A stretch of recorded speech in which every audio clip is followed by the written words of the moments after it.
Bonjour Valentin, comment tu vas? Salut Paul, bah écoute, ça va très bien, merci. Et toi? Ça va super, merci. Je suis vraiment ravi qu'on fasse cet épisode parce que ça fait un bout de temps qu'on a échangé pour la première fois par email et on n'a jamais réellement eu l'occasion un peu de se poser et d'échanger sur ton parcours. Et j'ai toujours quand même été assez admiratif. Moi, je t'ai découvert à ce moment-là, au moment où on a parlé, il y a quoi, il y a 2 ans. Ouais. Et depuis, c'était ça, ça fait 2 ans, un truc du genre? Autant de temps que ça? Je me souviens plus. Je sais J'ai pas, regardé ça fait peut-être dit plus plutôt d'un un an. an. Ouais, je sais plus. Ok, Un bon, an et demi peut-être. entre 1 et 2 ans par là. Mais du coup, depuis, je me suis mis à te suivre et j'apprécie beaucoup les contenus que tu publies. Et surtout, il y en a beaucoup, tu es vraiment hyper prolifique. Ouais. Et j'aimerais qu'on revienne là-dessus, cette usine à contenu que tu es et sur aussi tes compétences en rédaction et en copywriting qui sont vraiment très bonnes. Je sais pas comment le dire. Euh, voilà en gros les sujets que j'aimerais qu'on aborde. Très bien. Avant qu'on commence là-dedans, est-ce que tu peux te présenter en quelques mots, s'il te plaît? Ok. Bah déjà merci pour tes mots, ça fait plaisir. Bah écoute, je sais jamais par où commencer. Quand on me demande de me présenter, ce que je peux te dire, c'est que moi j'ai publié mon premier article sur Internet en 2016. Donc ça commence à faire bientôt 10 ans, en février 2016. Waouh! J'étais encore étudiant, je savais pas ce que je faisais à l'époque, mais en fait, je me suis pris au jeu. J'ai découvert l'univers du marketing, de l'entrepreneuriat, du business en ligne, etc. Et depuis, j'ai jamais arrêté. Depuis, j'ai jamais arrêté. Je pense que j'ai dû pratiquer, peut-être pas à ce point-là, mais je pense que j'ai dû quasiment écrire tous les jours depuis.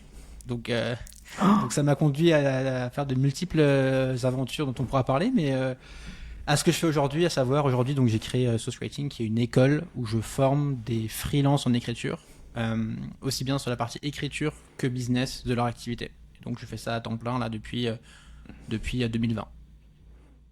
Ok, top. Et super intro, j'ai fait mes petits devoirs aussi, j'ai regardé un peu ton résumé. Ouais. Euh, J'avais vu que tu avais commencé en publiant sur un site à toi et sur Medium. Moi, j'ai toujours été très intrigué par Medium. Est-ce que c'est toujours un truc utile ou c'était bien à l'époque ou comment c'est? Bah, je pense que c'était très bien à l'époque. Aujourd'hui, Ouais. en fait, il y a eu plusieurs choses. Donc moi, quand j'ai démarré, je suis tombé un peu dans la spirale médium. Tu sais, j'étais en études et peut-être que tu vois de quoi je parle, mais quand tu découvres tous ces contenus pour la première fois, toute la vague dev perso, entrepreneuriat, tu te dis, waouh, c'est quoi ce truc, c'est quoi cet C'est univers trop bien. incroyable. Et à l'époque, c'était un peu médium, c'était l'épicentre de ça. Donc j'ai plongé là-dedans. Il y avait une communauté française d'auteurs, de créateurs qui était super active. Il y a beaucoup de lecteurs et du coup, c'était là-dessus que, tu sais, au début, quand tu te lances, c'est toujours bien d'écrire sur une plateforme où il y a déjà une audience. C'est dur de démarrer un blog de zéro. Donc, je publiais sur Medium, j'ai eu commencé à avoir des followers. Et après, bah, la plateforme, comme toutes les plateformes, à un moment, bah, tu as une chance de décliner. Enfin, il y en a qui survivent, mais d'autres qui déclinent. Celle-ci a décliné. Je pense que l'une des raisons, ça a été la perte de vitesse globale du blogging malgré tout. Où à l'époque, en 2016, Ouais. bah, le blogging, c'était quasiment que ça. Si tu voulais écrire en ligne, il y avait déjà Twitter, mais c'est surtout du blog. Aujourd'hui, tu as LinkedIn qui a pris beaucoup plus de place. Et les blogs, de manière générale, on a un temps d'attention qui est plus court maintenant. Donc les gens vont moins lire des articles fouillés. Et je pense que tout ça a fait que bah, Medium, à un moment, ça a décliné. Plus le fait que ce soit une plateforme qui a levé des fonds et donc besoin de gagner de l'argent. Et donc, bah, c'est parfois en conflit avec l'intérêt des créateurs et des lecteurs, parce que tu mets des pubs, tu mets des paywalls, et donc tout ça, ça a fait que la plateforme a décliné. Donc, pour répondre à ta question, je pense qu'aujourd'hui, il se passe plus grand chose sur Medium. Quoique, hein, je vois encore des gens ici et là, mais voilà. Moi, j'irai plus sur Ouais. Medium. Ok. Bon, ça marche. Et après ça, t'es passé chez Live Mentor. Enfin, c'était direct après ou Non, en fait, dans la foulée? en fait, quand j'ai commencé à écrire sur Medium, c'était en février 2016. J'étais actuellement en césure. Moi, j'ai fait école de commerce. J'étais en césure en banque, donc je me faisais chier en gros à la banque et du coup, je lisais des articles sur Medium pendant mon boulot et j'écrivais un peu le soir et les week-ends. Et en fait, j'ai découvert voilà le content marketing, tout cet univers-là, l'univers j'ai découvert qu'il y avait des gens qui étaient payés pour écrire en ligne. Et c'était des métiers que moi en école de commerce, on m'a jamais dit. Tout ce qui était Hmm. copywriting, marketing, contenu, etc. J'ai jamais vu tout ça. Et je découvre ça et du coup je postule pour un stage Un stage, c'était à Barcelone pour une start-up française qui cherchait quelqu'un qui allait faire du blog, des livres blancs, des newsletters. Et c'était 6 mois, c'était payé 300 euros. Mais du coup, je suis allé à Barcelone, j'ai fait ce stage-là. Et, euh, Trop bien. et ça m'a mis un premier pas dans cet univers-là. Et ensuite, donc quand j'ai terminé les études, là, j'ai postulé chez Live Mentor. Et donc, Live Mentor, ça a été ma vraie première expérience professionnelle après mes études. Ok. Et là, du coup, c'était un CDI, c'est Ouais, ça? CDI en copywriter. Et CDI copywriter.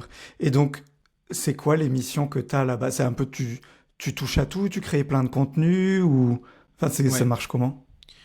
Donc moi, je suis arrivé chez Livementor en décembre 2017. Donc ça commence à, tu vas remonter un petit peu.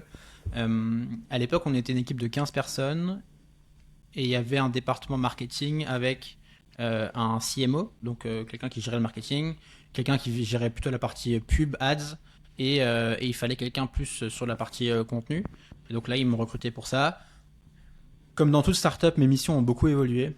Euh, tout est tout le temps en chamboulement, tout est tout le temps en réflexion et évolution, mais au début, je me rappelais que je faisais beaucoup d'articles de blog et de newsletters, beaucoup de contenu écrit en fait. Et après, progressivement, tu vois, j'ai fait euh, des pages de vente, j'ai fait des emails de vente. Tout ce qui touchait à l'écrit, en fait, c'était plus ou moins moi qui était référent là-dessus. Et après, je me suis à un moment, je suis devenu plus où je gérais les lancements des formations. On a eu une période Ok, comme ça. Et puis j'étais en charge de tester plusieurs nouvelles potentiellement lignes de produits en interne. Mais toujours avec ce ok, lien avec ma compétence cœur qui était plutôt l'écriture et le copywriting. ok. Et depuis là, parce qu'on pourrait se dire que tu es quand même dans une belle opportunité, tu vois, ça, j'ai jamais bossé chez Ouais. eux, mais de ce que j'en ai l'air de comprendre, ça a l'air, ils ont l'air quand même plutôt jeunes, dynamiques. T'as pas mal d'expériences cool là-bas. Mm. Euh, Qu'est-ce qui t'a fait dire finalement je voudrais être à mon compte? Tu vois, ça fait un peu la planque, tu vois, un bon juste milieu entre un CDI plutôt cool Mm. sans avoir tous les risques d'être tout seul. Ouais, bah, je confirme. En tout cas, moi, cette expérience, j'en parlais avec beaucoup de bien et j'ai adoré l'expérience. Je suis toujours en contact avec Alexandre Dana, qui était le fondateur, CEO. On est devenus très proches et c'était génial. Mais dès le premier jour, je savais que j'allais pas faire carrière et que je voulais partir un moment. Et d'ailleurs, Alexandre Ok, lui-même l'a senti en fait, tu vois. ok, Et donc, ce qui s'est passé, c'est que au bout de 1 an et demi, euh, bah, je sentais que voilà, c'était le moment quoi. Je frétillais, j'avais envie de me lancer. Et donc, je me rappelle, donc en fait, j'ai fait 2 ans quasiment de janvier à janvier. Et à l'été de la deuxième année, je me suis dit, ok, là je finis l'année et après je m'en vais. Et donc c'est ce qui s'est passé. Je suis parti le 31 décembre 2019, juste avant que le Covid démarre. Et, mais tu vois, pendant mes 2 ans, j'ai toujours continué à écrire en parallèle pour moi. J'ai toujours continué. Donc d'accord. là, j'avais fait la transition sur mon blog perso, où je voyais que le move, Ouais, c'était bah, tu crées ton audience et après tu la mets sur ton site à toi pour plus, enfin pour posséder le trafic et j'avais construit ma liste email. Et donc ça, en fait, j'ai jamais arrêté de le faire. Parce que je me suis dit, le jour où je fais une transition, ça sera un asset génial et je partirai pas de zéro. En fait, j'aurai déjà tout ce qu'il faut pour que la transition se fasse le plus simplement possible. J'avais publié aussi, j'avais auto-édité 2 livres, dont un pendant Live Mentor, plus sur des trucs un peu dev ok. perso. Et donc, en fait, j'étais prêt. Le jour où je suis parti, j'étais prêt. C'était ce que je voulais. Je m'étais préparé. Hmm, Ça a toujours été le projet, quoi. Et Live Mentor, ça a été je pense, le meilleur tremplin que j'aurais pu espérer dans cette optique de me lancer après, quoi. ok. Ouais, t'es pas parti les mains vides en mode je me débrouille, on va voir où j'arrive et basta quoi. T'avais quand même la sécurité de la liste email, d'une audience et tout ça. Ouais, ouais, j'avais des gens qui me suivaient. J'avais déjà un site, des articles. J'avais des compétences surtout, en fait. Au-delà de ça, Ok. en fait, ça faisait déjà 4 ans que j'écrivais, mine de rien. Donc tout n'était pas Wow. bien, etc. Mais j'avais bouffé pas mal de choses déjà. Et donc je me sentais prêt. Ok. Et à ce moment-là où tu t'en vas, est-ce que tu sais déjà ce que tu veux faire ou tu sais juste je veux être à mon compte? C'était un peu entre les deux. Je Ok. savais que déjà la manière la plus simple de générer des revenus, c'était d'être copywriter en freelance. Donc juste ce que je faisais en CDI, le faire en freelance. mais de manière libre, indépendante, etc. En tout cas sans CDI. Et puis j'ai aussi très vite vu que le freelancing ça allait un peu m'ennuyer. Parce que t'écris pour quelqu'un d'autre, tu travailles sous commande, etc. Donc c'était pas ce que je préférais faire. Et donc j'ai tout de suite compris que je voulais créer mes projets pour moi. Et donc je me rappelle que dès le départ, en fait, dans la foulée, j'ai créé Source Writing, donc qui était mon école d'écriture en ligne. Alors ça a évolué enfin il y a eu plein d'évolutions, mais dès le départ, j'ai eu la vision de je veux avoir mes projets à moi, je veux écrire pour moi, je veux bosser pour moi et pas pour un client, tu vois.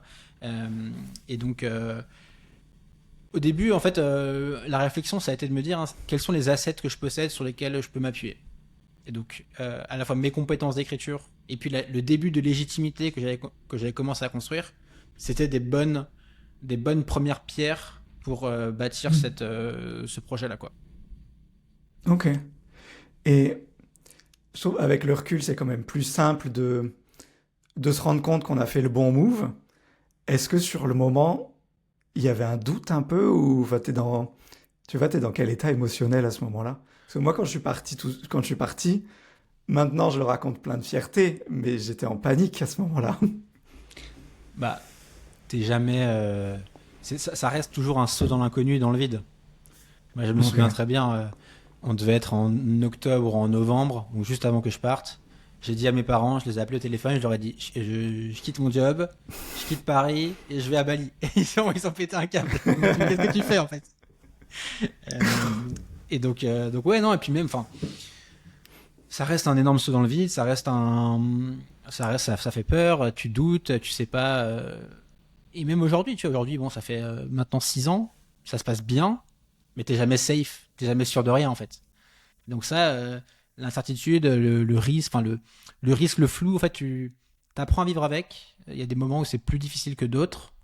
Mais écoute, je suis encore là, je suis encore debout, ça se passe bien, je suis content, j'ai changé ça Ouais. pour rien au monde, donc j'espère que ça va durer longtemps. Mais effectivement, les doutes, c'est tout le temps en fait. Il n'y a pas de moment où tu doutes. Enfin, si, mais je veux dire, les doutes, voilà, il y a des phases et il faut l'accepter, il faut oser passer outre, on va dire.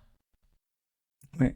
Et je suis hyper curieux de comment tu fais parce que j'ai eu une grosse période de doute. Moi, le mois dernier, il a Ouais. été vraiment cataclysmique pour mon moral. Mm. Je pense que c'est aussi beaucoup lié. Donc, j'étais à Montréal, il faisait pas beau et je suis très météo-sensible comme garçon.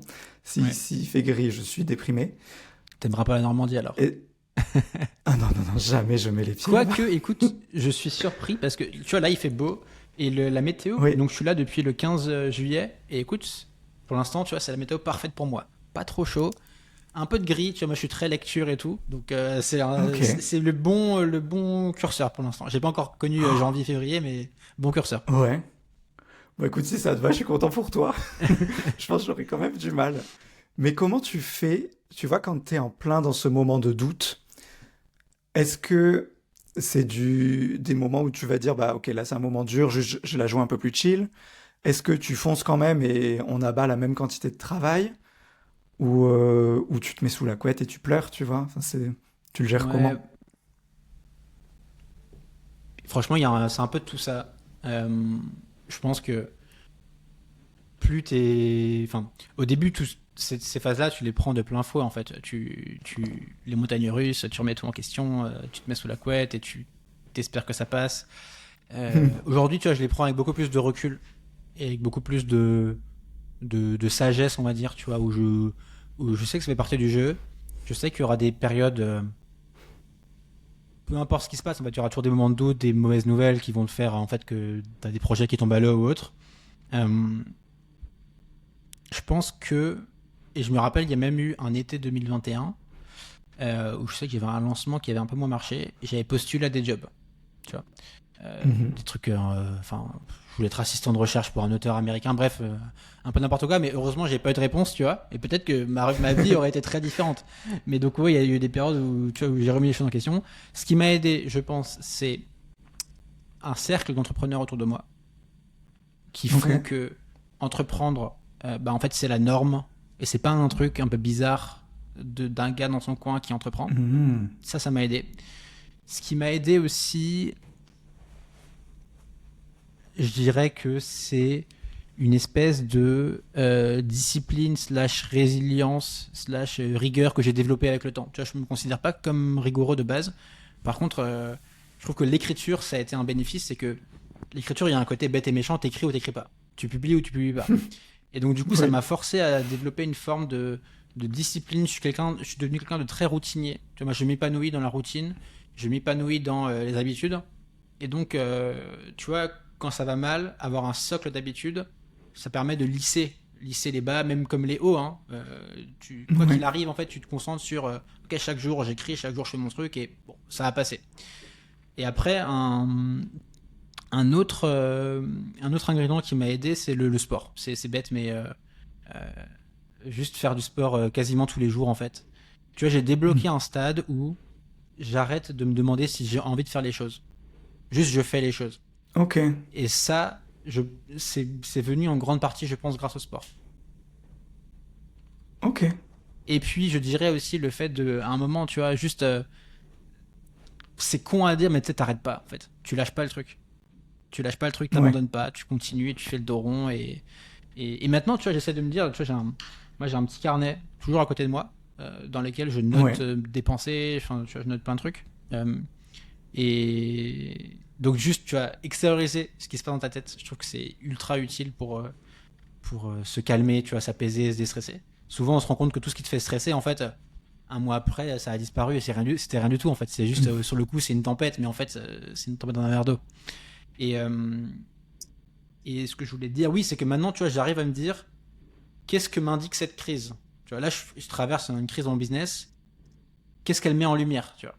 Est-ce qu'elle me montre un aspect sur lequel je suis plus fragile? Est-ce qu'elle me montre un endroit où je dois bosser, où j'ai une faiblesse? Donc j'essaie de me dire, c'est bête, mais tu vois, la crise est une opportunité. Et donc, comment est-ce que je peux utiliser ce moment-là? C'est pas aussi simple que ça quand tu le traverses, mais c'est ce que j'essaie de me dire. Non, mais c'est bien, ça me donne plein de trucs. C'est rigolo parce que la technique du carnet, je fais ça depuis 3 semaines. Tous les matins, je note vraiment mes ressentis et tout ça. Et c'était hier ou avant-hier, je sais plus, j'ai pris le temps de relire mes états des jours précédents. Je me dis, oh, il s'en est passé. Hein, comme si j'avais eu plein de montagnes russes dans les 3 dernières semaines, mais que juste, avec le recul, je me dis, ok, en fait, ça passe. Et ça, moi, le carnet, ça m'a fait du bien. Ouais, c'est tout le temps ça. Hein. Tu te rends compte que tout ce qui te terrifie sur le coup, en fait, 2 jours plus tard, ça a disparu. Complètement. Mais sur le moment, c'est dur de s'en rendre compte. Ouais, clairement. Bon, trop bien. Merci pour tous ces conseils.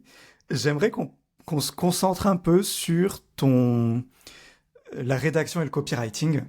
Il y a eu... comment dire? J'ai perdu mon fil. Quand tu as commencé vers 2017-2016, la partie freelance, donc un peu après, j'avais l'impression que le métier de copywriter était plus rare qu'il ne l'est maintenant. Tu vois qu'il y a eu comme un effet de mode aussi du copywriting.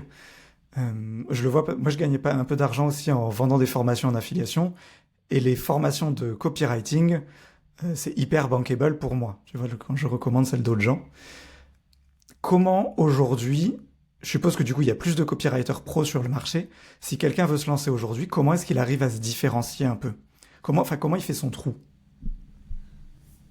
Ouais, c'est une vaste question. On pourrait ouvrir plein de tiroirs, mais déjà, pour moi, voir beaucoup de gens qui se lancent, vu beaucoup de gens chez Live Mentor aussi, et puis même tu vois, depuis 5 ans avec les programmes que moi je donne, déjà il y a beaucoup de touristes. Il y a beaucoup de gens qui espèrent se lancer en se disant, bah tiens, je vais gagner de l'argent sur Internet et je vais pouvoir voyager et être libre. Bon, déjà, ça commence mal. Les gens, en fait, ils se rendent pas compte que... Alors après, voilà, je comprends pourquoi, tu vois, c'est tous les discours des marketeurs en ligne, voilà, c'est facile, etc. Mais en fait, tu fais un choix de carrière. Tu fais un choix de carrière qui, non seulement tu changes de métier, mais en plus tu dois entreprendre. Donc, tu vois, c'est pas un truc... c'est pas facile, c'est pas magique, c'est pas juste tu écris et ça y est, c'est bon, il y a de l'argent qui tombe, en fait. Non, t'as plein de pans sur lesquels tu dois être bon, à la fois ton écriture, effectivement, mais construire tes offres, ton positionnement, être bon sur la recherche de clients, fixer des prix, et en plus de tout ça, gérer tes doutes, comme on l'a dit, qui est peut-être le facteur limitant numéro 1, tu vois, c'est juste ce qui se passe dans ta tête. Donc, il y a effectivement beaucoup plus de monde qu'à l'époque, mais il y a aussi beaucoup plus de gens qui juste soit sont pas prêts à faire ce qu'il faut pour réussir, soit fondamentalement veulent pas vraiment entreprendre, en fait, tu vois. Fondamentalement, ils ont pas vraiment envie de faire du business. Fondamentalement, parler à des clients, c'est pas leur truc. Et ben, en fait, effectivement, ça va être compliqué pour toi. Mais tu vois, ma réponse, elle va être décevante, mais j'ai envie de dire, juste bien faire ton travail, c'est déjà très très bien. Genre juste accepter ce que ça veut dire que d'être freelance, aller faire ce qu'il faut, donc comme je disais tout à l'heure, hein, te positionner, créer du contenu pour te faire connaître, parfois aller prospecter, bâtir tes offres, etc. Et avoir envie de vendre profondément tes services, si ça tu le fais, globalement, ça se passe assez bien. Tu vois. Et après, il y a 1000 trucs qu'on pourrait dire. Hein. Effectivement, tu vois, surtout pas rester généraliste. Essaie d'aller sur un marché, soit que tu connais, soit que tu aimes bien, soit sur lequel tu as un avantage. Être obsédé par comprendre tes clients. Tu vois, moi, je suis toujours surpris de plein de rédacteurs qui, 12 mois après s'être lancés en freelance, n'ont jamais parlé à un seul prospect. Jamais. Mais je comprends, tu vois, ça fait peur, c'est inconfortable, on te promet le rêve de t'as des missions sur des plateformes qui vont arriver, pourquoi est-ce que j'irais parler à des prospects? Mais sauf que c'est là que les choses se passent, c'est là que tu comprends qui ils sont, c'est là que tu comprends de quoi ils ont besoin, c'est là que tu comprends comment adapter ton discours à toi. Donc, tu vois, vraiment, tu vois, si je devais dire, c'est marrant, j'en parlais hier avec une personne qui a postulé pour mon programme, elle me disait, c'est quoi les facteurs clés de succès des freelances globalement, tu vois. Et moi, j'en identifie deux. Ouais. Le premier, c'est prendre très au sérieux la partie vente. Vendre tes services. Ce qui va faire que tu réussis, c'est pas que tu sais bien écrire, c'est que tu sais les vendre, ton écriture. Donc, mettre le niveau d'effort, d'intensité là-dedans nécessaire pour réussir. Moi, des fois, je dis à des freelances, si en ce moment, tu as 0 mission, qu'est-ce que tu as de mieux à faire que d'aller prospecter, en fait, ou d'aller trouver des missions? Tu n'as littéralement rien de mieux à faire. Mais ça, ils le font pas. Comme ça. Oui. Voilà. Mais ça, ils le font pas parce que, effectivement, je comprends, t'as peur de déranger, t'as peur qu'on te dise non, il y a plein de choses qui interviennent plus dans ta tête. Et l'autre point, c'est la confiance en soi. Si t'as confiance en toi, tu vas aller oser parler à ce prospect, tu vas oser publier ce post sur LinkedIn, tu vas oser afficher un prix un peu plus élevé, tu vas aller oser proposer une offre sur laquelle t'es pas 100% à l'aise. Et ça, sur 12 mois, ça fait que t'avances énormément. À l'inverse, si tu manques de confiance, tu vas pas aller oser déranger ce prospect, tu vas pas aller oser annoncer un prix plus élevé ou le bon prix, tu vas pas aller oser faire les choses. Et ça, tu vois, sur 12 mois, ça crée des trajectoires radicalement différentes. Donc c'est pour ça que l'un des premiers enjeux, c'est comment est-ce que je bâtis ma confiance en moi. Et on a tous des niveaux différents en fonction de notre passé et de là où on vient. Et c'est pour ça que, tu vois, moi, ce qui m'a permis de bâtir ma confiance en moi, c'est j'ai écrit des dizaines et des centaines de textes, ce qui fait que, ok, c'est bon. Et j'ai fait, je dis pas que je suis le meilleur, mais j'ai tellement fait que j'ai l'impression de connaître à peu près le truc et je sais à peu près faire les choses, quoi. Donc voilà, tu vois, il n'y a pas de secret. Hein. Oui. Moi, tu vois, je sais que naturellement, on est attiré par chercher des hacks ou des petites techniques. Qu'est-ce que je dis à ce prospect pour qu'il signe, etc. Ça n'existe pas, ça. En fait, c'est toutes les pièces du puzzle qui doivent être ensemble pour qu'à un moment, ça marche. Donc, tu vois, c'est le bon positionnement, des offres qui répondent aux besoins de ta cible, une compréhension de ta cible, la bonne manière de se présenter, tu vois, les bons tarifs. Et tout ça, ça fait qu'à un moment, il se passe un truc. Ok. Et donc, tu as un programme que je n'ai pas suivi, mais qui a l'air très quali, avec des super retours, qui s'appelle l'accélérateur. Comment est-ce que, déjà, visiblement, tu filtres les gens à l'entrée, tu leur fais passer des genres d'entretiens, et une fois que tu les as validés, comment est-ce que tu fais en sorte, par exemple, qu'ils gagnent confiance en eux, ou qu'ils osent aller prospecter, ou... Comment toi, tu vois, en tant que personne extérieure, en plus je suppose c'est à distance certainement le programme, comment tu arrives à un peu les prendre par la peau du cul et leur dire maintenant tu te bouges, tu vois? Ouais, je pense que c'est ça mon vrai job en fait. Hein. C'est ça, c'est prendre quelqu'un qui va pas oser faire les choses et comment est-ce que je l'amène à tu oses faire les choses. Bah la recette que moi j'essaie d'appliquer, c'est euh, déjà ne pas chercher de raccourcis et justement aller faire ce travail en profondeur sur chacun des piliers. Donc si tu prends la partie écriture, ce que je fais, c'est que je leur donne des cas pratiques, des simulations de missions sur lesquelles ils vont pouvoir s'exercer et je leur fais des retours. Donc, même avant ça, je leur donne la méthode. Ils ont la méthode, ils la mettent en application, ils ont des retours. Le but, c'est juste de les faire écrire. Très souvent, ils osent juste pas écrire. Ils osent pas se montrer, ils osent pas publier un texte. Donc moi, juste leur dis, ok, en fait, c'est ça les cas pratiques. Donc je leur laisse pas le choix, ils avancent là-dessus. Ensuite, pareil sur la partie business. Le but, je pense qu'il y a un vrai enjeu de comprendre qu'est-ce qui est pertinent pour toi à quel moment. En fait, il y a tellement de profondeur, il y a tellement de détails dans lesquels tu peux te perdre. Et en fait, juste te dire, en fait, il y a trop de choses, je lâche l'affaire. Tu vois. Donc, juste essayer de transmettre la bonne info au bon moment, que ce soit progressif, que au début, en fait, nous, on travaille par d'abord le positionnement. C'est quoi ton marché? C'est qui va être ta cible? Une fois que tu as ça, je les force à aller parler à des prospects, à faire des appels de recherche. T'es pas en train de vendre, t'es juste en train d'être curieux. Ton job, c'est juste d'être curieux et de poser des questions. Donc ça, déjà, c'est inconfortable, aller déranger l'autre, aller avoir peur du rejet. Et tu vois, en le faisant petit à petit, en répétant l'exercice sur plein de niveaux, à plein d'égards, à plein de moments différents, à un moment, ça ancre. Je pense que le fait que moi, je rabâche tout le temps les choses, ça aussi permet d'ancrer le discours. Le fait d'être en petits groupes, donc moi, je prends des groupes d'une quinzaine de personnes. Le fait de voir d'autres personnes qui sont comme toi, qui doutent comme toi, qui sont au même stade que toi, oser le faire, ça te pousse à oser le faire aussi. Le fait de voir d'autres personnes qui ont des résultats en prospectant, tu vois, là, c'est ce qui se passe, il y en a 2-3 qui se sont chauffés à fond sur la prospection, ils décrochent plein de calls. Du coup, ça motive tous les autres qui traînaient un peu la patte, qui se disaient, ah, j'ose pas trop, à aussi le faire. Et donc, tu as une espèce d'émulsion, plus moi, j'essaye d'être derrière eux aussi. Et donc, dès que je vois qu'il y en a qui traînent un peu la patte, je vais les voir sur WhatsApp. Tu vois, je fais tout le temps des vocaux avec eux, et j'essaye de... c'est ce qui est difficile, mais j'essaye de donner une dimension un peu dev perso à mon programme, où je parle pas juste de méthodes bêtes et méchantes, mais de qu'est-ce qui se passe dans ta tête. Tu vois, qu'est-ce qui se passe quand tu n'oses pas aller envoyer ce mail de prospection. Et je suis pas coach, je suis pas psy, je ne suis pas je ne sais quoi, mais j'essaye d'être sensible à ça et d'avoir un discours aussi qui prend ça en compte. Ok. Eh ben, c'est un sacré boulot que tu mènes, en tout cas. On est loin, je trouve, de... tu sais, certains qui vont vendre des formations complètement automatisées, tout ça. Là, pour le coup, on en est loin. Ouais, ça dépend, en fait. Est-ce que tu veux juste de l'info, des méthodes, ou est-ce que tu veux une transformation? Et donc, moi, j'essaye de vendre une transformation. Et donc, c'est pour ça que, tu vois, moi, c'est un bootcamp, c'est 3 mois. Et je déploie autant de choses. Parce que, même moi, tu vois, je dormirais mal la nuit en me disant, il y a des gens qui me font confiance, qui investissent chez moi, et je sais d'office que mon programme, ils vont pas y arriver. Alors, je dis pas que j'ai 100% de taux de réussite, loin de là, mais en tout cas, j'essaie de me dire, chaque personne qui se forme avec moi, j'essaie de mettre le maximum pour qu'elle réussisse. Et par ailleurs, je filtre aussi à l'entrée pour ça.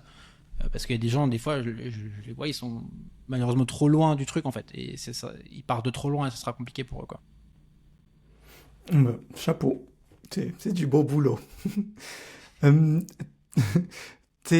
le disais un peu en intro, hyper prolifique dans tous les contenus que tu publies. Sur LinkedIn, par exemple, j'ai vu, t'as genre 20 000 abonnés, un truc comme ça. Moi, j'ai tenté de me mettre sur LinkedIn pour tout te dire. Il y a 2-3 semaines, j'ai fait un échange comme ça avec Manon Verbeek. Je sais pas si tu l'as vu passer sur LinkedIn. Enfin, Manon, pas forcément notre échange. Et elle m'a motivé. Je me suis dit, tiens, je vais aller sur LinkedIn, ça a l'air rigolo, je vais m'y remettre. Et au bout d'1 semaine, ils m'ont supprimé mon compte. Donc, je suis toujours très frustré. Ouais. Je suis frustré par cette plateforme qui, je l'aime pas, visiblement, elle m'aime pas non plus. Tu sais pourquoi? Non. J'ai reçu un mail, votre compte a été temporairement désactivé. Trop bizarre. Ouais. Bon, après, il y avait certainement des moyens de le récupérer. J'ai pas essayé, j'ai dit c'est un signe, je vais pas pousser plus loin, tu vois. Parce que j'y prenais pas spécialement de plaisir. Mais j'ai eu le temps quand même de voir à quel point toi t'étais prolifique là-dessus. Comment tu trouves l'inspiration pour faire autant de posts et Comment on a autant d'abonnés aussi là-dessus? J'ai eu beaucoup de mal avec LinkedIn pendant très longtemps. Moi, je viens, comme tu l'as dit, des articles de blog, du blogging, donc des formats longs, tu vois, où tu prends le temps un peu d'aller fouiller les choses, etc. Et j'ai toujours vu LinkedIn en mode, c'est quoi ce truc superficiel, ego trip, etc. Et puis à un moment, je me suis dit, c'était 2022, je me suis dit, soit tu vois la vérité en face, soit tu te voiles la face. La vérité en face, c'est que bah, effectivement, LinkedIn, c'était la plateforme pour du contenu écrit, ce que moi j'aime en soi, avec le plus d'audience, et avec le plus de potentiel business. Et le blogging, ça déclinait, tu vois, progressivement. Donc, est-ce que tu continues sur un cheval qui décline ou est-ce que tu vas miser sur un cheval qui monte? Et, Oui. euh, et c'est comme tout, je pense. Au début, c'est difficile. Au début, c'est inconfortable. Au début, tu es rempli de jugement. Moi, j'étais rempli de jugement. Et, euh, et je me suis dit, en fait, tu vois, l'un des shifts mindset que j'ai eu, c'est j'arrête de me demander si j'aime ou pas. Je le considère juste comme un outil business. Ok. Tu vois, c'est un moyen de générer du trafic, de me faire connaître et de trouver des clients. Ok, fine. Tu vois. Dans mon jardin, j'ai des pelles et des pioches. Je me demande pas si j'aime ou pas. Je me demande, je veux faire un trou, je prends l'outil adapté. Je veux me faire connaître, je prends l'outil adapté. Donc j'ai eu un peu ça. Et après, il y a eu aussi le fait de, en fait, plus tu fais, plus tu te prends au jeu. Euh, j'ai vu que c'est comme tous les outils, c'est comme toutes les plateformes. Il y a du pas bon, mais il y a aussi du bon, il y a aussi du intéressant. Et donc, plutôt que de me concentrer sur ce que j'aime pas, j'essaie de me dire, ok, en quoi c'est utile et qu'est-ce que je peux y trouver de bien dessus. Et donc, là, ça fait ouais, depuis 2022 que je publie quasiment tous les jours dessus, ouvrez. Euh, et après, comment tu trouves des idées? Bah, je sais pas, tu sais, c'est la créativité, c'est plus tu fais et plus tu as. Hmm.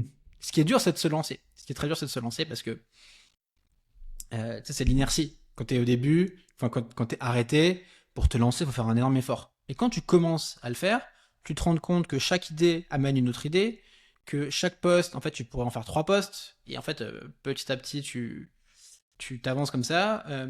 Moi, au début, j'écrivais beaucoup à flux tendu. Donc, le matin, j'ai mon créneau, j'écris, je publie. Ok. Ce qui m'allait très bien. Mais là, depuis 6 mois, j'ai une autre méthode où là, je programme mes posts. Et j'en fais plusieurs le matin et je les programme. Donc là, tu vois, j'ai quasiment tous mes posts qui sont prêts jusqu'à mi-février. Donc, tu vois, je suis très content, ils sont programmés, ils Wow. partent chaque jour. Et là, chaque matin, j'essaie de me dire, j'écris entre un et allez, 2 à 3 posts quand je suis inspiré. Et je les programme à la suite. Et, euh, et après, tu vois, je pense que le vrai secret de la création, enfin, pas le vrai secret, mais dans mon cas, tu vois, je sais pourquoi j'écris. Donc c'est pour me faire connaître auprès de freelance en écriture qui cherchent des conseils. Parce qu'après, potentiellement, ils vont se former chez moi. Donc, mon obsession, c'est de me dire comment est-ce que j'écris des posts intéressants pour ces gens-là. La chance immense que j'ai, c'est que je les forme. Et donc, je parle avec eux en permanence. Tu vois. Et donc, je vois très Ok. bien toutes les questions, toutes les réflexions. Tu vois, du coup, tout ce que je vois dans mon programme d'accélérateur, je m'en sers pour faire des posts. Tu vois, quand je vois qu'il y a un point en particulier qui pose beaucoup de problèmes, quand je vois que, tu vois, ils ont du mal sur fixer des prix, sur la prospection, en fait, ça me donne une matière pour faire mes posts qui est géniale, que je coupe avec mon expérience, que je couple aussi avec plein de contenus que je consomme. Moi, je suis un grand lecteur, donc j'aime bien aussi aller puiser de l'inspiration là-dedans. En fait, tu sais, quand tu crées, tu rentres en mode tout est utile pour ta création. Tout peut te servir dans Oui. un contenu. Et donc, voilà, ça fait que j'ai globalement plus d'idées que de posts. Je trouve que ce qui est dur, par contre, c'est le vrai enjeu pour moi, c'est comment dire, c'est ne pas se déconnecter de ta cible. Que tu sais, une fois que toi, Ok. tu as parlé de tous les sujets, on va dire débutants, tu te dis, ah, mais ça y est, j'ai fait le tour. Et du coup, tu vas sur des sujets plus experts et qui vont moins parler avec les débutants. Parce que eux, Mhm. ils s'en sont pas là. Toi, tu es là, mais eux, ils sont pas encore là, eux, ils sont au début. Donc c'est pour ça que j'essaie de me forcer à rester connecté avec un public plus débutant qui est celui qui va se former. Et donc de me rappeler constamment bah, comment c'est quand tu te lances, d'aller parler à des gens qui se lancent. Je trouve que ça, c'est difficile. Mais Ok. ouais, J'essaye de rester connecté et mon but c'est de durer le plus longtemps possible. Mhm. Je suis toujours sur le cul de tous tes posts sont prêts jusqu'en février. Euh, T'as aussi, j'ai vu une grosse régularité sur YouTube. Euh, comment, je suppose que tu fais aussi du SEO via ton site Source Writing. C'est quoi à peu près, comment se répartissent les gens, enfin tes clients? Tu penses qu'ils viennent plus LinkedIn, plus blog, plus YouTube ou un mix? Ouais. Euh, En fait, ce qui se passe quand quelqu'un se forme chez moi, c'est que souvent elle va consommer plein de contenu avant de passer à l'action. Euh, D'accord. Elle va voir potentiellement du LinkedIn et puis elle va aller un moment sur YouTube et puis elle va voir mes newsletters. À un moment, elle va se dire ok, c'est le moment. Mais YouTube, je m'y suis mis là depuis cet été, on va dire. J'essaie d'être rigoureux aussi, donc ça porte pas encore trop ses fruits, mais on va dire que je me pose pas trop de questions et juste je me focus sur publier et pas trop réfléchir. Mais je vois parfois effectivement que des personnes me disent ah tes vidéos trop bien.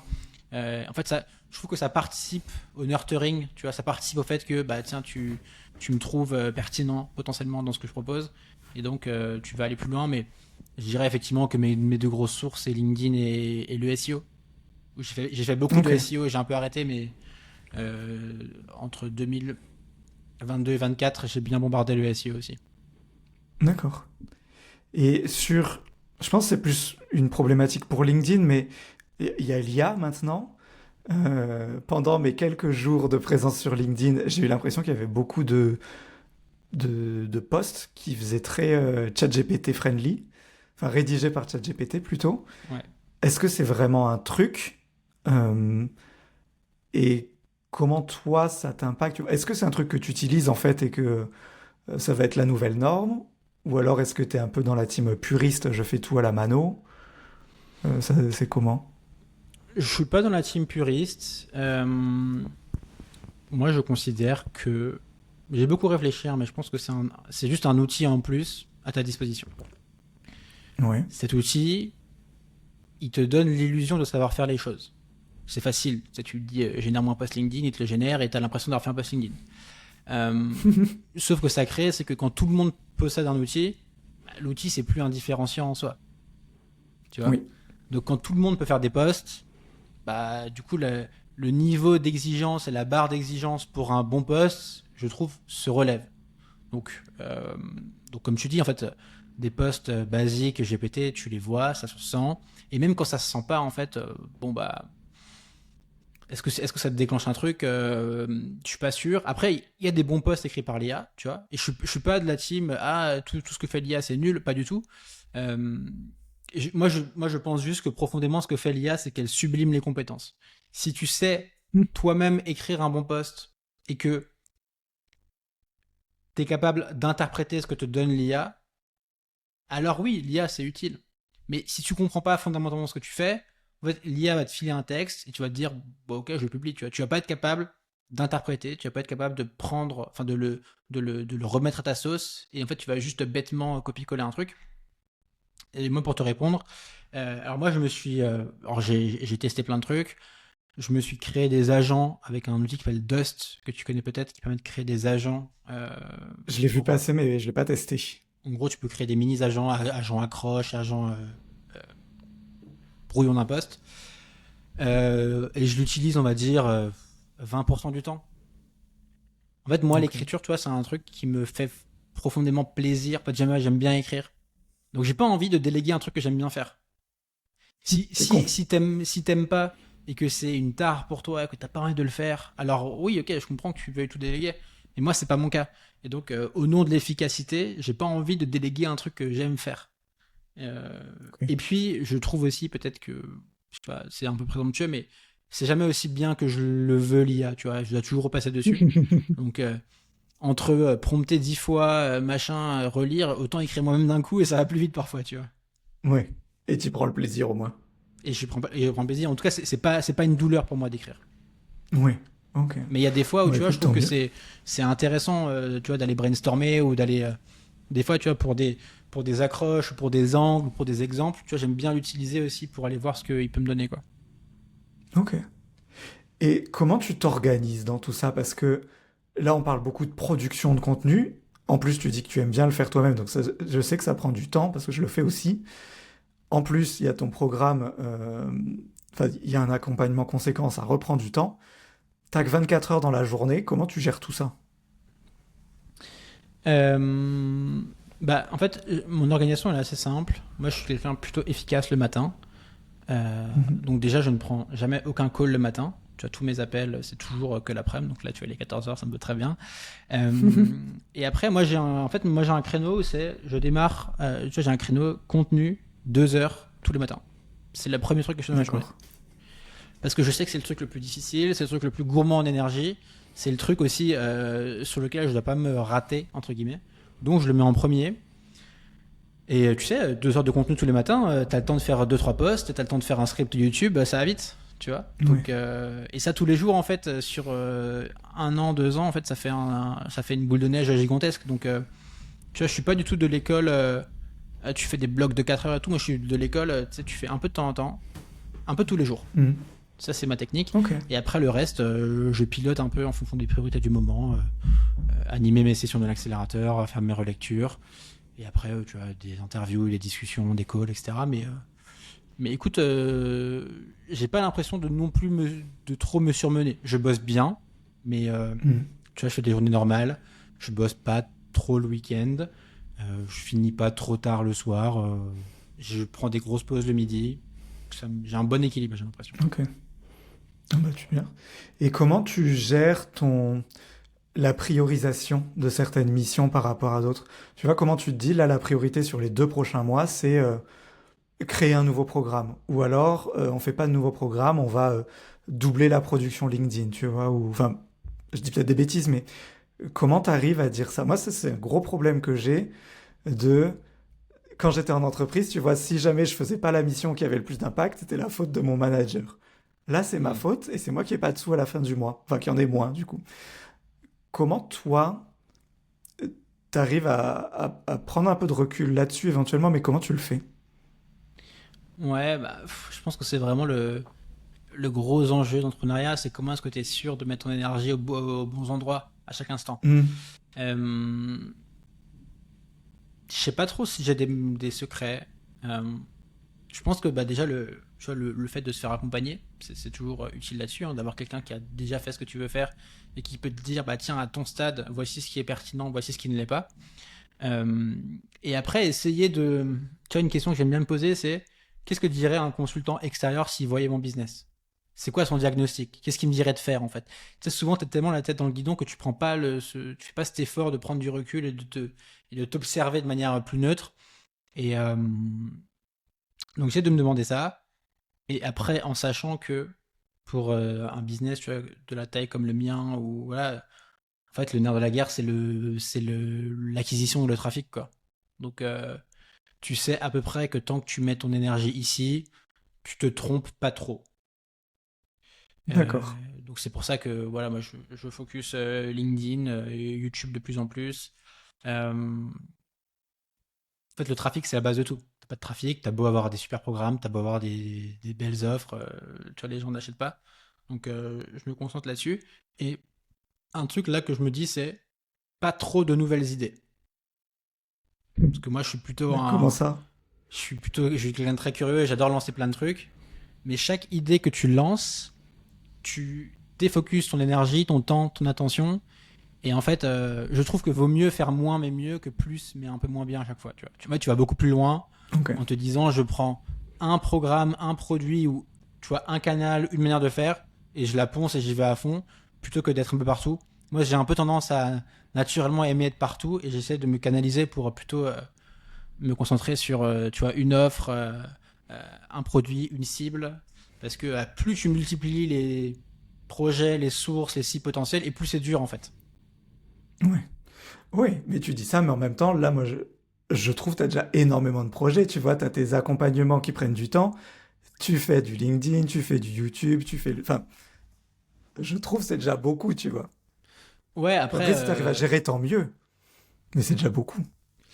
c'est beaucoup, mais ça reste dans la même direction. Tu vois, moi, LinkedIn, YouTube, Hmm. je le vois vraiment comme ça nourrit mes accompagnements. Ok. Donc, mais oui, effectivement, tu vois, je lutte pour rester focus. Mais c'est un peu mon gros sujet. Mais tu vois, j'ai eu des périodes où j'avais plusieurs programmes, où j'avais, enfin, tu vois, en fait, j'ai testé plein de mini-projets et, et là, tu vois, j'ai un programme phare qui est l'accélérateur qui correspond à la majeure partie de mon chiffre d'affaires. J'essaie de me focus là-dessus. J'ai parfois des petits trucs ici et là parce qu'il faut aussi se faire plaisir et tu vois, ça fait plaisir de lancer des projets. Mais j'essaie de pas trop me disperser. Ok. Et l'accélérateur, du coup, c'est un accompagnement de 3 mois. Toi, au niveau organisation, c'est comment? Tu te dis, je le fais tourner 4 fois dans l'année ou tu as plusieurs sortes de cohortes en même temps? Comment tu le gères? J'ai 3 sessions dans l'année. Une Ok. en janvier, en avril et en septembre. De 3 mois à chaque fois. Ok. Ah oui, tu fais la pause pour l'été. C'est ça. Ouais. Ok. Punaise. Et Ouais. j'essaie de faire en sorte que ça me fasse mon chiffre d'affaires, quoi, Ok. pour l'année. Et ça, tu y arrives? Ouais. Tu remplis toujours toutes tes places et tout ça? Ouais, pour l'instant, ça se passe bien. Après, tu sais, c'est toujours Ok. chaque session, tu repars au charbon. Donc, chaque session, Ah. t'es pas en danger, mais chaque session, il faut remplir, quoi. C'est pour ça que l'un de mes enjeux, c'est comment est-ce que j'étale mes inscriptions dans le temps pour pas dépendre d'un lancement ou tu vois d'un seul truc. Mais oui, c'est toujours l'enjeu. Hein. C'est ce que je te disais. T'es jamais arrivé en fait quand t'entreprends. Chaque jour, il faut remettre le bleu de chauffe, quoi. Oh, mais ce stress, ouais, je l'ai aussi au quotidien, mais je cherche des moyens et des moyens de m'en dépêtir, mais si j'y arrive pas.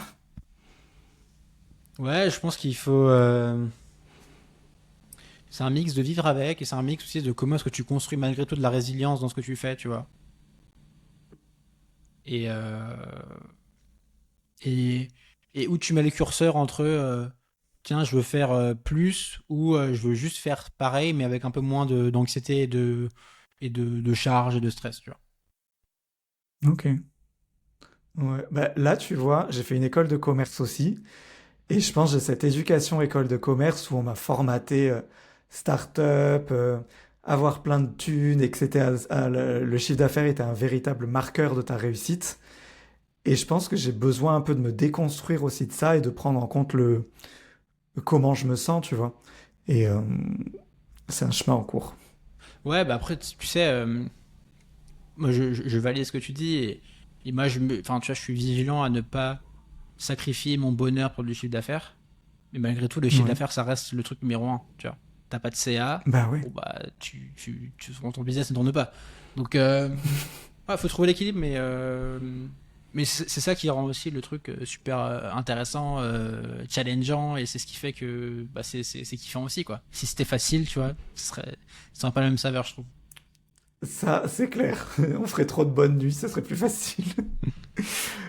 Euh, Entre ton premier article en 2016 et le moment où tu t'es dit, il y a moyen que j'en vive assez confortablement, tu vois, sans stress, tu dirais qu'il s'est écoulé à peu près combien Enfin, c'était du coup après Live Mentor que tu t'es dit, ça va le faire.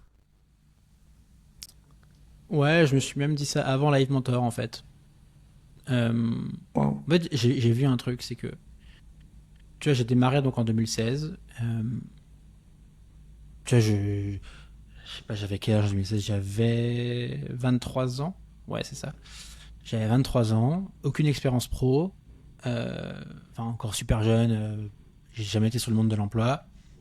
Mais j'ai vu que, ne serait-ce qu'en étant rigoureux et régulier sur de l'écriture 6 mois, 12 mois, en fait, il y avait très peu de gens qui faisaient ça.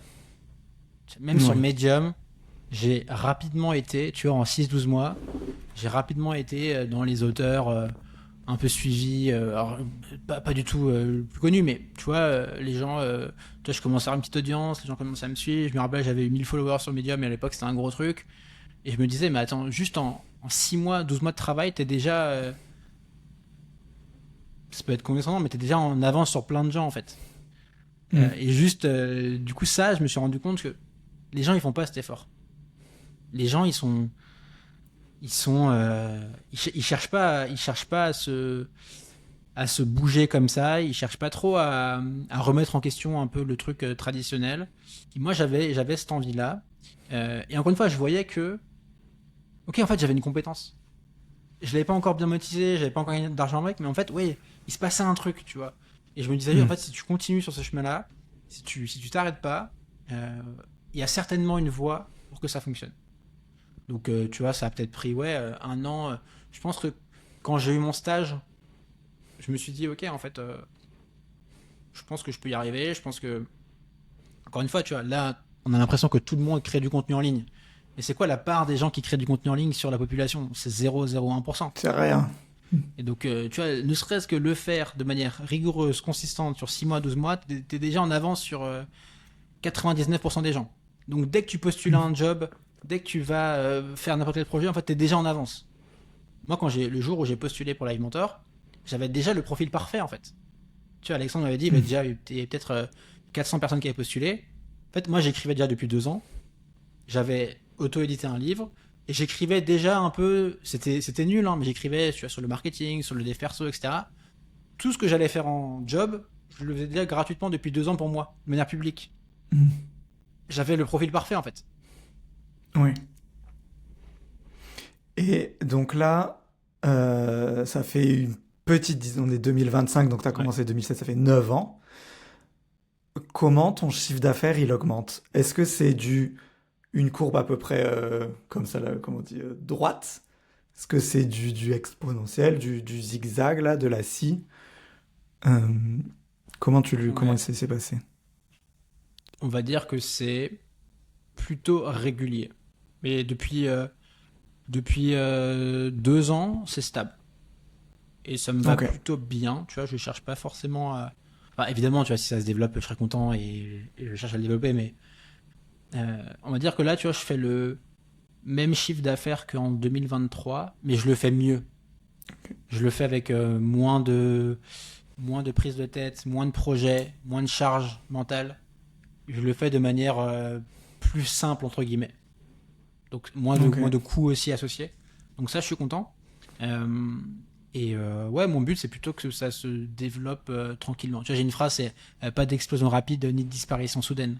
Je veux juste être là dans le temps, m'assurer d'avoir un truc voilà, où ça tourne bien, mais je veux pas. En fait, parce que je vois très bien à quel point, tu sais, le mirage du scale, tu veux absolument doubler, tripler, Hmm. mais en fait, souvent, en fait, bah, Ouais. tu triples tes emmerdes, tu triples tes coûts, t'es pas sûr d'arriver, tu triples ta charge mentale, tu deviens manager, tu dois changer de rôle, t'es moins libre. Tu vois, moi, je valorise le fait de pouvoir voyager 2 mois dans l'année, et c'est ok, tu vois, et tout n'est pas en danger, et ça continue malgré tout.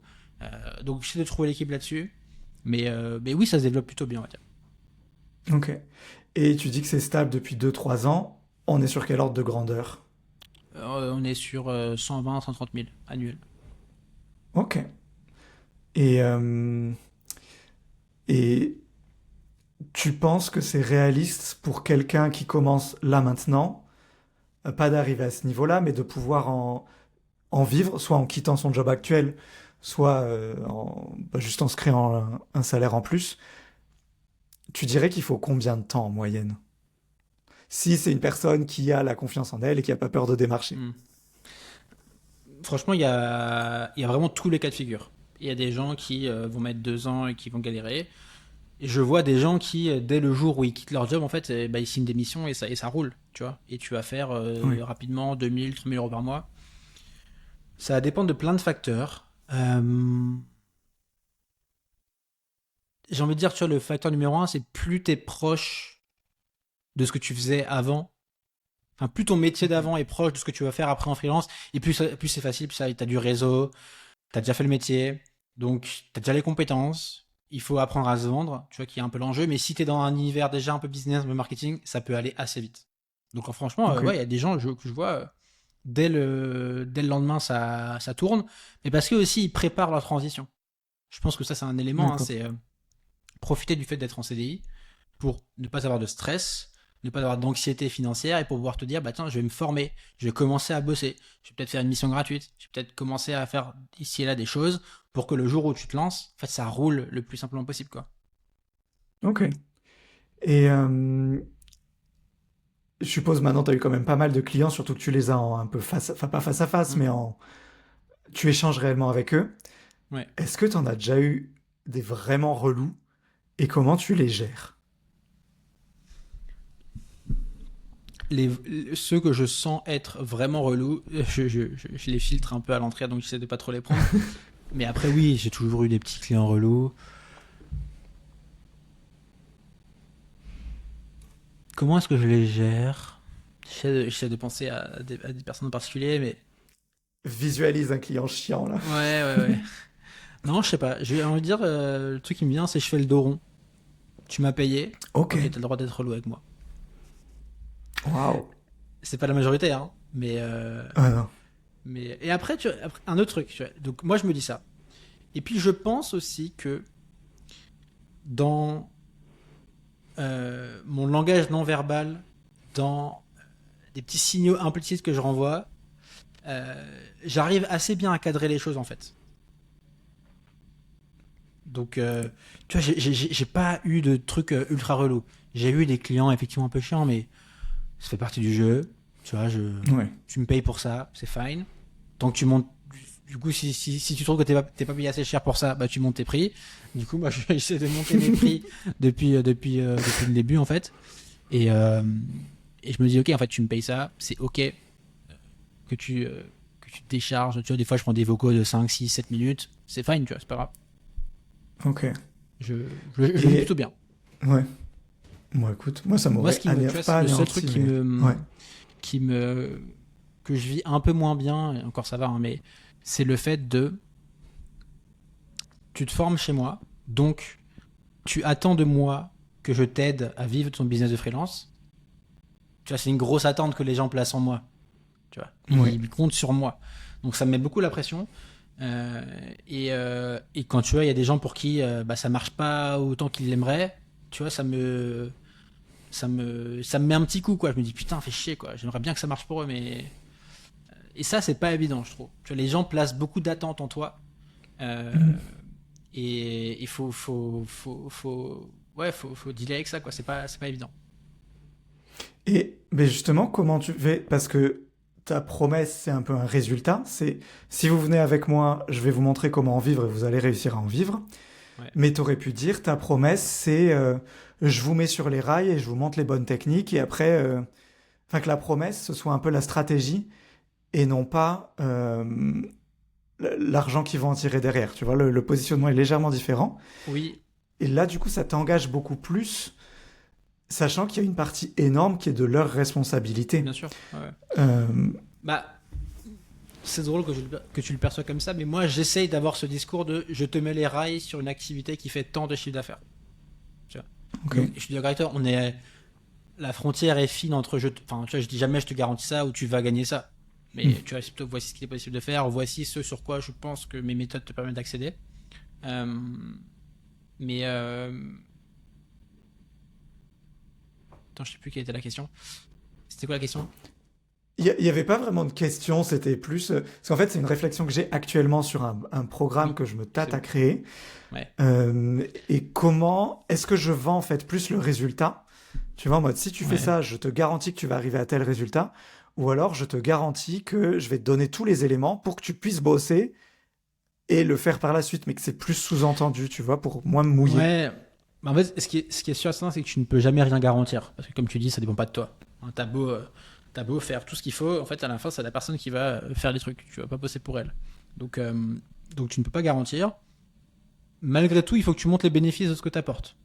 Parce que, Oui. tu vois, moi, dans mon écosystème, les formations en copywriting, il y en a plein. Tu vois, j'ai plein de concurrents qui, eux, vont avoir des discours beaucoup plus agressifs que moi. Euh, et qui vont pas forcément délivrer autant de qualité. Non pas que je délivre la qualité, mais tu vois, c'est un peu plus l'usine. Tu vois, t'as des coachs, ça forme des centaines de personnes et c'est un peu, bon, bah, ça marche, c'est bien, ça marche pas, tant pis. Tu vois. Moi, j'essaie de. Tu vois, je prends que 15 personnes par session. J'apporte vraiment du soin à chaque personne. Donc, j'estime que tu vois, ça a de la valeur, ça. Euh, mais du coup, je vois que bah, d'autres qui vont avoir des discours beaucoup plus agressifs, vendeurs, tu vois, gagnent 10K par mois ou travaillent 2 heures par jour et t'es payé des milliers d'euros, etc. Mais en fait, si moi en face, j'ai pas un discours un minimum vendeur et aussi alléchant, bah tous les gens ils vont chez eux en fait, tu vois. Parce que les gens quand tu te Ouais. lances, t'as pas forcément le recul de te dire ah en fait attention warning, il me promet ça, donc tu vois. Donc il faut trouver l'équilibre entre ne pas surpromettre, ne pas garantir, mais malgré tout être quand même donner envie, être vendeur, tu vois, parce que tu vois on m'a dit à un moment tu peux pas être que pragmatique et dire aux gens alors il faudra faire ça, ça, ça et ça. Tu vois, moi j'ai une com où je suis assez pragmatique et j'essaye de pas trop vendre de rêves. Mais du coup, les gens, ils ont quand même besoin de se projeter un peu et de rêver un peu. Tu peux pas uniquement vendre, alors tu vas galérer, ça va être dur, on va falloir prospecter. Il faut aussi que tu vendes un peu le côté, bah tiens, tu vas pouvoir quand même kiffer, tu vas pouvoir quand même gagner de l'argent, ça va être cool, oui, il faut bosser, mais il faut vendre un peu les deux. Donc, il faut trouver l'équilibre entre ça. Et quand même bah, communiquer sur les bénéfices de ce que tu peux apporter, quoi. Sans jamais dire que c'est facile, sans être mensonger, mais ouais. Bah, c'est ce côté un peu plus pragmatique et moins vendeur de rêve, du coup, qui fait que tes contenus me plaisent plus que ceux d'autres personnes. Donc, ça permet aussi de raisonner, je pense, avec une certaine cible. Ouais, et tu vois, les gens qui viennent se former chez moi, ils sont aussi plus sensibles à ça. Ok. Et après, tu vois, Et- je dis pas que mon approche est meilleure que les autres. Tu vois, il y a aussi l'école qui dit tant que toi tu délivres derrière, tu peux avoir n'importe le discours que tu veux. Et j'entends. Tu vois. Moi, c'est juste pas le truc avec lequel je serais à l'aise, mais j'entends ça aussi. Ok, c'est propre. Et alors, tu disais tout à l'heure, mais j'ai pas rebondi immédiatement, mais que tu avais supprimé certains de tes programmes, arrêté de les vendre, ou que tu t'étais du moins déconcentré, enfin, je sais pas si ça se dit, Ouais, des focus, euh, ouais. défocus.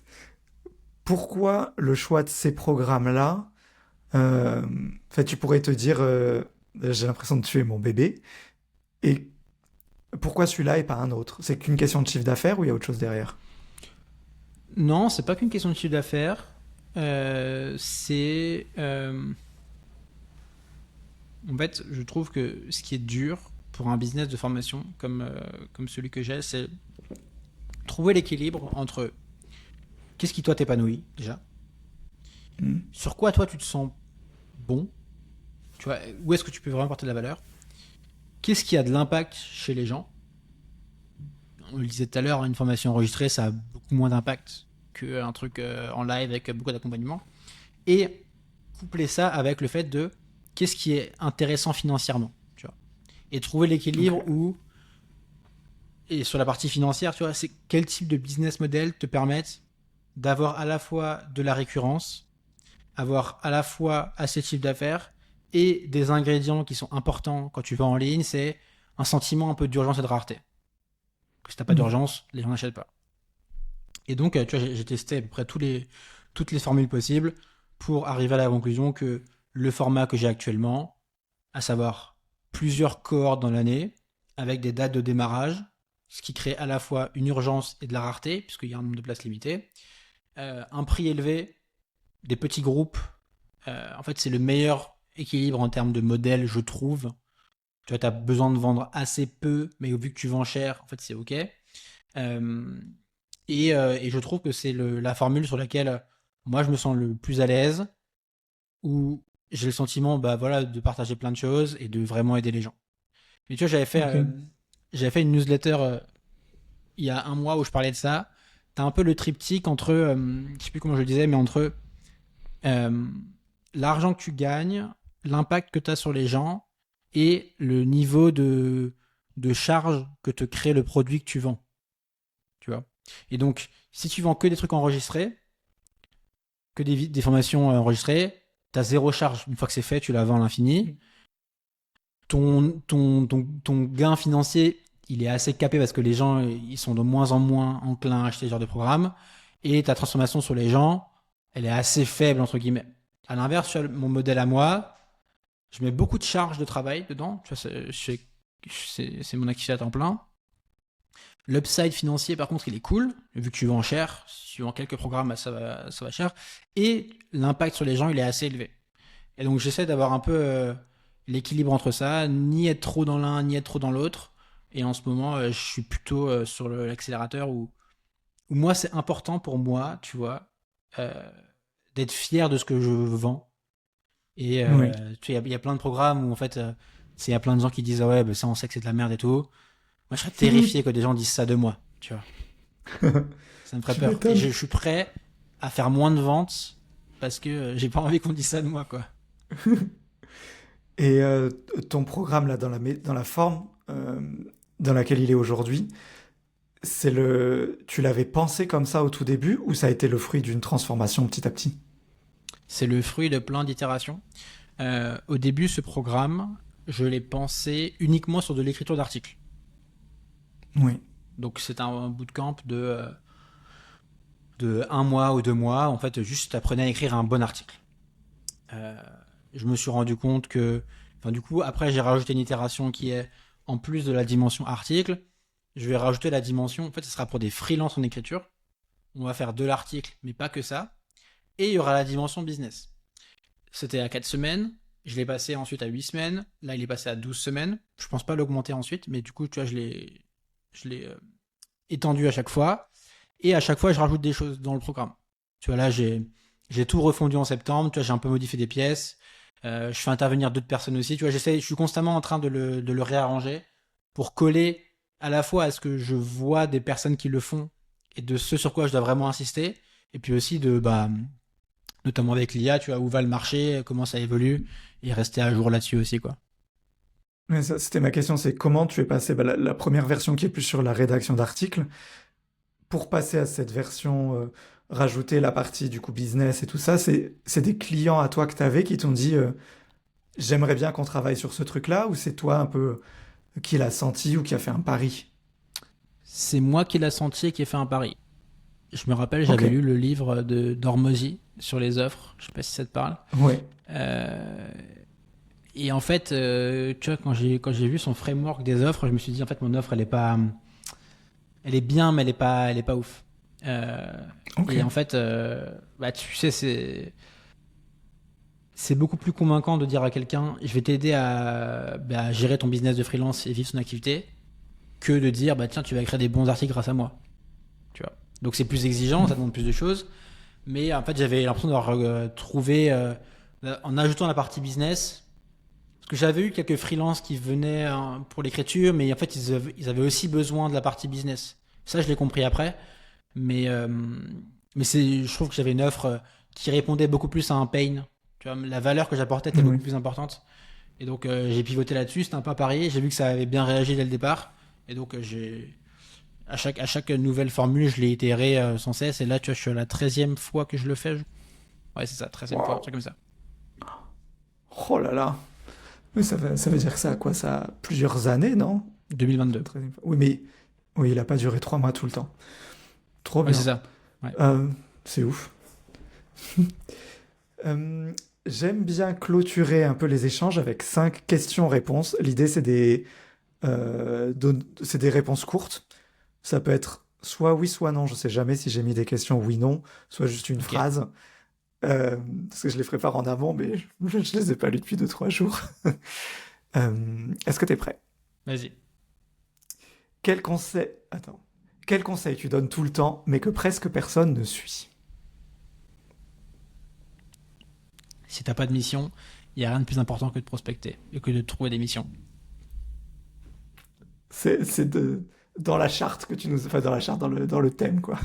Exactement. Qu'est-ce que tu, qu'est-ce que tu ferais totalement différent si tu devais te reconvertir et te lancer aujourd'hui? Me reconnaître dans quel domaine? Je sais plus. Bah, si tu devais recommencer aujourd'hui, Ok. euh, qu'est-ce que tu ferais? Alors, est-ce que je recommencerai à vendre des formations ou à vendre du copywriting en freelance? Genre là, demain, je te coupe tout ce que t'as plus Ouais. rien, et t'as besoin d'argent pour vivre. Qu'est-ce que tu fais? Euh, Tu vois, j'allais te dire, en fait, je fais un peu ce que j'ai fait, à savoir j'écris tous les jours, mais ça prend du temps, le temps de trouver ta, Ouais. pa- ta, ta plume. Donc, je suis plutôt en mode, j'envoie 30 messages de prospection par jour, j'essaie de. Enfin, tu vois, je définis qu'est-ce que je peux vendre, et en fait, je bombarde sans me poser de questions. Tu vois, je détache tout émotionnel. Tu sais, souvent, les gens, je le vois, hein, ils accordent beaucoup d'émotionnel à leur prospection. Ah, mon prospect va me répondre, va me répondre non. Tu mets des œillères, tu réfléchis pas, tu débranches ton cerveau, t'envoies, tu Tu vois s'il brûles. répond, ce qui répond pas, tant pis, et tu y vas. Et alors, c'est pas dans les questions ça, mais j'avais voulu à un moment, moi, faire de la prospection. Toi, si t'en fais aujourd'hui ou pas? Non, non, non.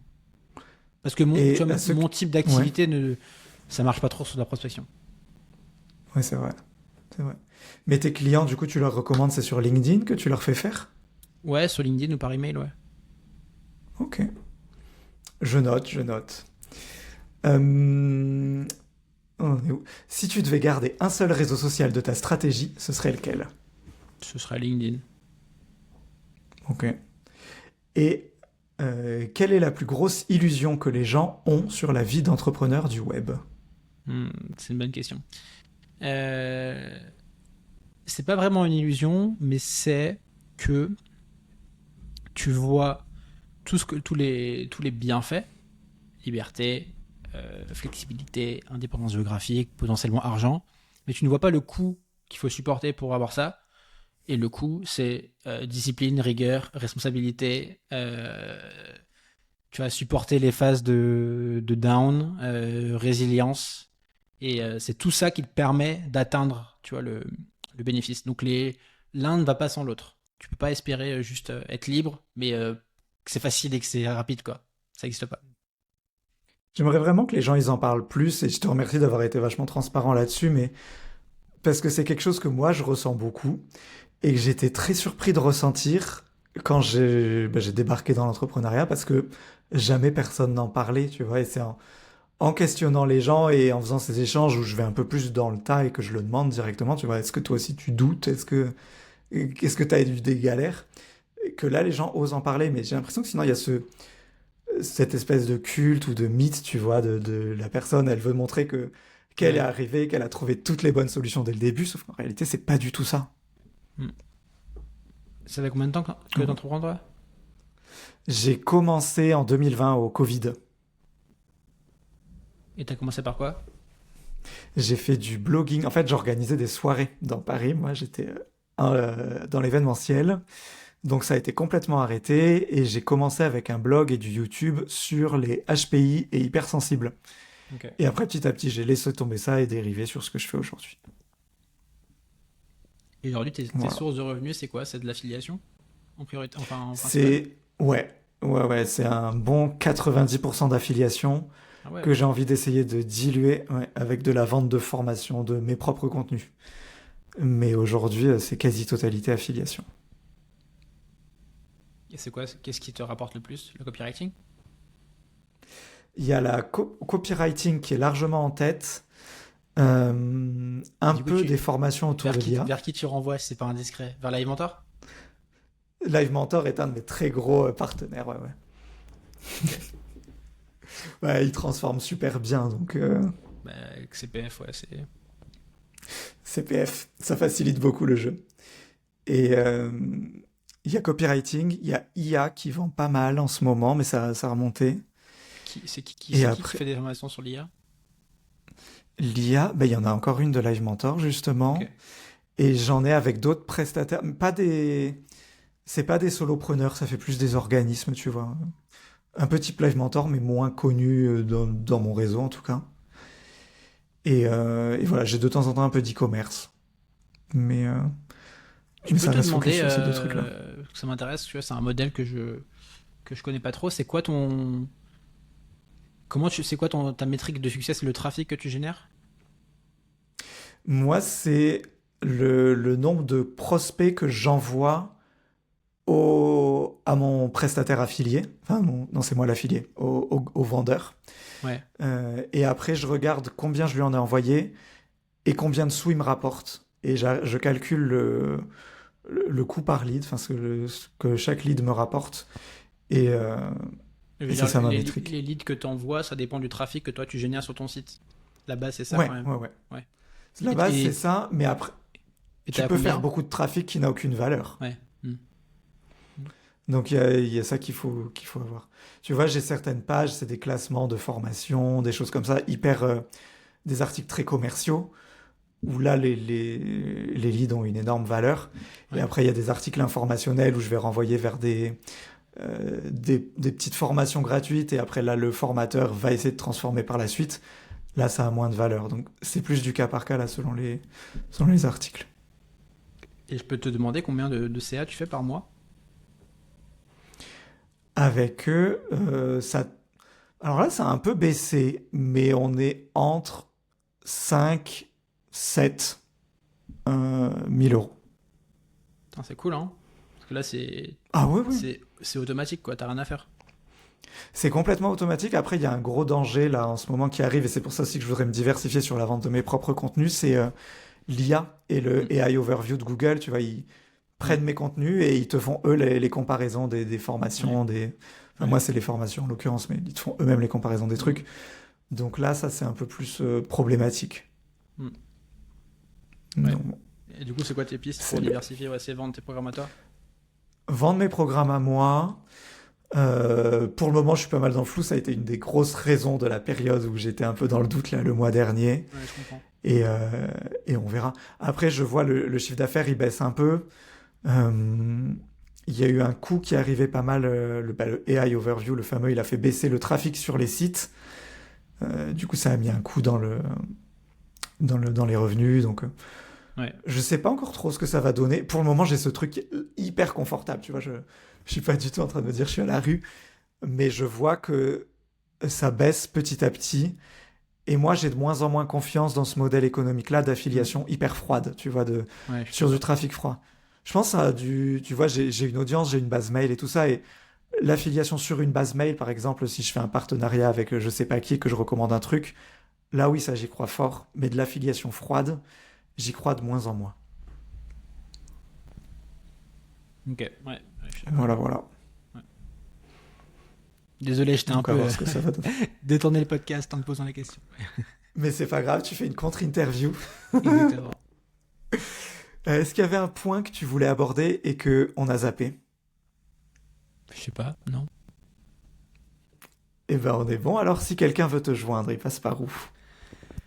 Il peut aller voir soit sur LinkedIn pour voir mes fameux contenus quotidiens. Je suis sur YouTube et mon site donc c'est saucewriting.com. Il y a des centaines d'articles sur l'écriture, le copywriting, donc il y a tout ce qu'il faut. Trop bien. Ben, je mettrai tous les liens en description. Encore merci d'avoir pris le temps de venir me voir et nous voir, ça me touche beaucoup. Avec plaisir, merci beaucoup Paul. À bientôt! Ciao.